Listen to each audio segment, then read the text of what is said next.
The sun was slipping below the horizon, casting a fiery glow across the sky as dust settled over the quiet countryside.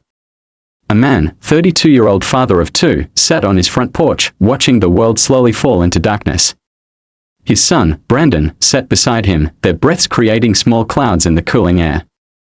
The evening was still, peaceful, but a subtle tension seemed to hum beneath the surface. It was around 8:55 p.m. when Brandon broke the silence.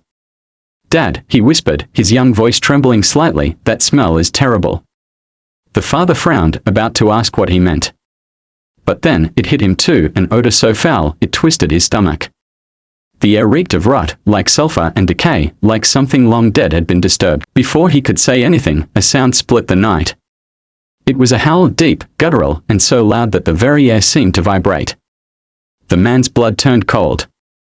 His wife, who had been inside tending to their newborn daughter, rushed out onto the porch, her face pale and tense. As they stood there, locked in place by terror, something emerged from the darkness. Towering over 7 feet tall, it was a monstrous figure, a grotesque mix of man and beast. Its body was covered in matted brown fur, its head wolf-like but wrong, twisted. Its eyes glowed a sickly yellow, piercing through the night. It stood on its hind legs, shoulders hunched, claws hanging low by its sides. Then, it howled again, the sound freezing the blood in their veins. The man's heart raced, adrenaline surging through him. He turned toward his wife, but before he could act, Brandon let out a scream.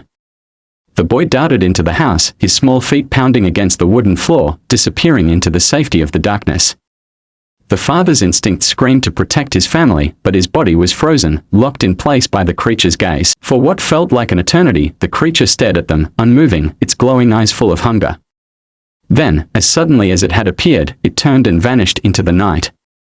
The forest seemed to swallow it whole, leaving behind only the lingering smell of death and the memory of those burning yellow eyes. The silence that followed was deafening. The man turned to his wife, her face pale and eyes wide. What was that?" he asked, his voice barely above a whisper. She shook her head, trembling. "It looked like a werewolf," she said. The man couldn't deny it. Whatever it had been, it wasn't human. And though they hadn't seen it again since that night in August, he knew, deep down, that the beast was still out there, waiting.